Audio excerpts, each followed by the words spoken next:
हा आहे मुक्ताईनगर शहरातील बसस्थानक ते प्रवर्तन चौकादरम्यानचा रस्ता।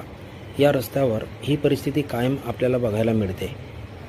शहरात जागोजागी भटके जनावरं व कुत्र्यांमुळे अक्षरशः नागरिक वैतागलेले असताना भर रस्त्यावर जनावरं बसलेले असल्याने, त्यातल्या त्यात गोवंश बसलेले असल्याने या ठिकाणी बस स्थानकापर्यंत पूर्ण ट्रॅफिक जाम झालेली आपण बघू शकतो। विशेष म्हणजे ही बातमी नसून बातमी या पलीकडची आहे। तर मुक्ताईनगर शहरात जे भटकी गुरे, वासरे, गाई किंवा बैल हे फिरत आहेत, यापैकी बहुतांशी प्राण्यांना लंपी आजाराचा रोग झालेला आहे।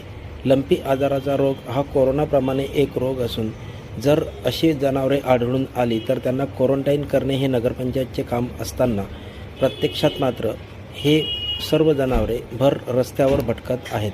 त्यामुळे ट्रॅफिक तर जाम होतच आहे, परंतु यांचा संसर्ग अन्य इतर प्राण्यांना होत असून त्या ठिकाणी इतर प्राणी देखील हे संसर्गित होण्याच्या प्रयत्नात आहेत। बघा हा रस्ता की ज्या ठिकाणी संजय वाढे सर जे स्कूलचे त्यांना या प्राण्यांना उठवावं लागलं आणि शेवटी या ठिकाणाहून पूर्ण वाहतूक सुरळीत करण्यात आली, जी बस स्थानकापर्यंत नव्हे तर पूर्ण बोदवड चौफुलीपर्यंत ट्रॅफिक ही जाम झालेली होती। बघा हा पूर्ण व्हिडिओ।